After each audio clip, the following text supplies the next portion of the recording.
What's up, everybody? True Boxing here. Thank you for coming back to get hit with the truth. So today's video is basically the announcement that Terrence Crawford versus Shawn Porter is on, and it is going to be for the WBO Welterweight Championship of the World at 147 pounds. This is a mandatory fight. I'm very, very happy that the WBO ordered this fight, and I'm very happy that these two guys worked out a deal. They needed an extension to work out a deal, and the PBC and ESPN and Top Rank, they worked it out. So the fight's taking place Saturday, November 20th, and it's going to be on pay-per-view. Now, we haven't heard yet which side is winning the pay-per-view, if it's going to be a joint thing. I'm sure it will be, but this is a sign and a point in the right direction, especially with Terrence Crawford almost up with his contract with Top Rank. But if he were to re-sign with them, this could be a sign that this is a fight that needs to, or a situation that these two companies can work together. I mean, they're already working together for Wilder and Fury 3. They're working together for this fight. They are also working together on a couple other fights right now. Most notably, the Arthur Beterbiev Marcus Brown showdown is about to go to a purse bid, but they're going to have to work together one way or the other. And maybe it's a sign of things to come for the possibility of the mega showdown between Crawford and Errol Spence that everybody's been wanting to see. But Crawford's got to get through Porter first, and that is no easy task. So regularly with the Is On videos, I tell you what, these guys, what they've been doing their last couple fights, last couple years, heading into this one, and what this fight means to them, and how big the fight is. It's kind of just an early preview, and then, of course, I do my breakdown video about 4 weeks out, but we'll get to that. So, let's start with the favorite, the undefeated WBO champion, Terrence Crawford, and what he has, going into this, what he's been doing coming into this fight. So it hasn't been much, to be honest. COVID was last year. He actually fought the day I was married on November 14th of last year. He fought Kell Brook, dominated Brook, pretty much. Brook had a couple moments early, but that fight only lasted 4 rounds. He hurt him and he stopped him. Many people will say that Brook was past it. I agree with that, but Crawford is also very good. And what do you do with a guy who's past it? You whip his ass, and that's what he did. Prior to that, in December of 2019, he took on the Mean Machine, the Jijis Kavliauskas, and I believe he was overlooking him. Kavliauskas hurt Crawford, should have scored a knockdown. The referee did not call it a knockdown, even though he should have. But Crawford weathered that storm and absolutely got pissed off, and he absolutely broke down Kavliauskas and stopped him. And I want to say prior to that was his showdown with Amir Khan.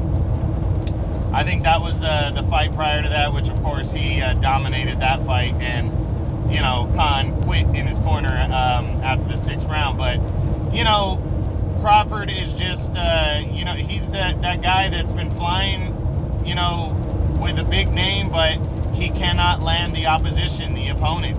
He has not been able to get that opponent because most of them are with the PBC, and the PBC and Top Rank and ESPN do not work together normally unless they're forced to, like in a mandatory title fight. Crawford has tried and tried. I know Top Rank offered Danny Garcia $5 million to come over and fight Crawford, and Danny turned it down. So this is a big deal. We've been dancing around this fight for the better part of a year now. People have been talking, what about Shawn Porter? What about Shawn Porter? Well, now you don't have to ask anymore. It's on. Porter is good to go, and Crawford, this is really the jumping off point. He's had a hell of a career so far. He's been the lightweight champion. Had that great fight with Yuriorkis Gamboa, and I think it was 2014, and stopped him in a fantastic showdown. He moved up to 140 and unified all 4 belts, became the undisputed champion when he destroyed Julius Ndongo.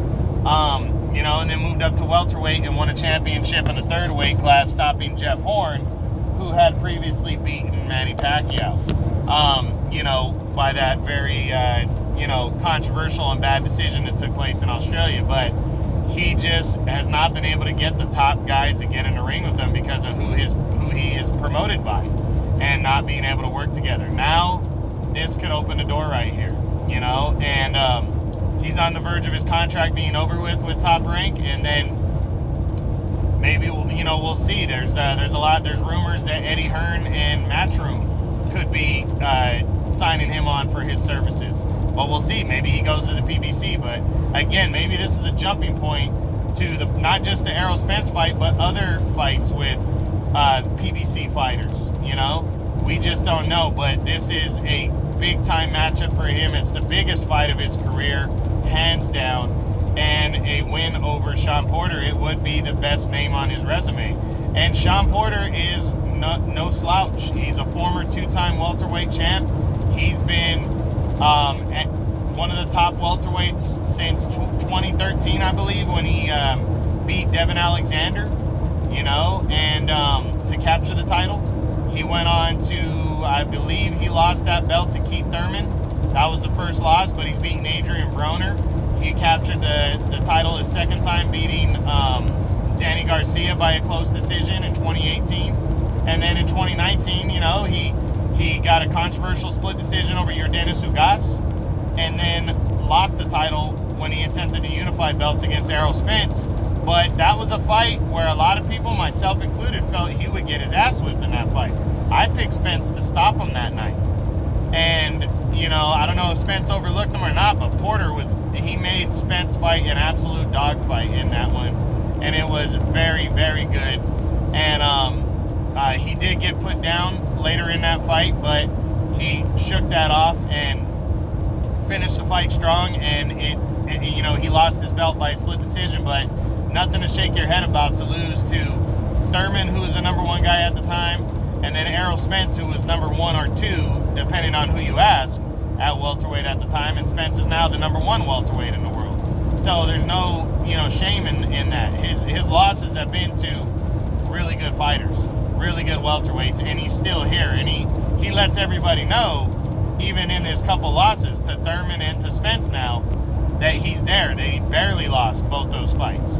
So Sean Porter's a hog. This guy, he's got that style that he just kind of grinds on you and keeps coming forward and landing, and he fights rough, and he can take punches. So this is a interesting style clash right here. You got the very crafty and very good boxer in Terrence Crawford, and thinker.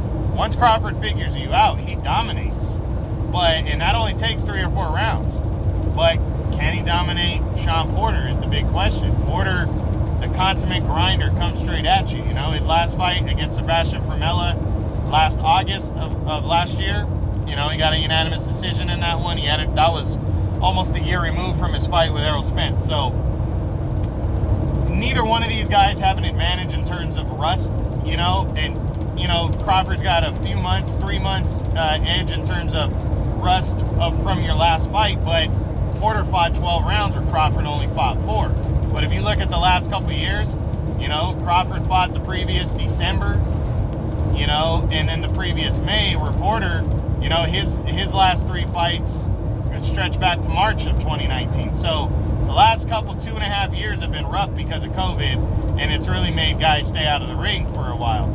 So to me, that's not really a big gap. And both guys are hard trainers, are hard workers in training. So these guys are going to get ready for this fight. They're going to be ready. And Saturday, November 20th, we're going to see a great, great fight at welterweight. For me, this is the number 2 welterweight in the world, Terrence Crawford, one of the pound-for-pound best, taking on the number 4 welterweight in the world, Sean Porter. You could argue Porter for the number 3 spot because he technically did get the win over Ugas. But I got Ugas after the win over Pacquiao slightly ahead of him because that was such a close, controversial fight, and Ugas beat Pacquiao and has a world title. So, but it's close. And Porter really, you know, has a lot to prove. You know, Porter's coming into this fight the underdog, but a win here, and he'll get his rematch with Errol Spence.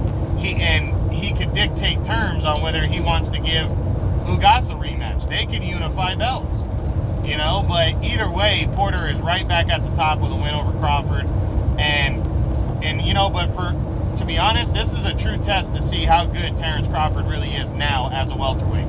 We always knew the talent. He's been there. He's dominated the guys he was supposed to dominate. But now going in against a real world-class welterweight, can he beat Sean Porter and dominate him and beat him more impressively than maybe Errol Spence and make a statement like that? We're going to see on November 20th on pay-per-view. So I hope you guys pay attention to that. I hope you guys watch it because it's going to be great. And I hope you guys enjoyed this video. Remember, Crawford versus Porter is on. And don't forget, about 4 weeks prior to the fight, I do the breakdown video where I break both fighters down. I break the fight down, what they got to do, what it means to them, what it means to boxing, and I give my prediction. Remember, True Boxing Podcast is coming Sunday, between 8 and 9 o'clock, West Coast time in California.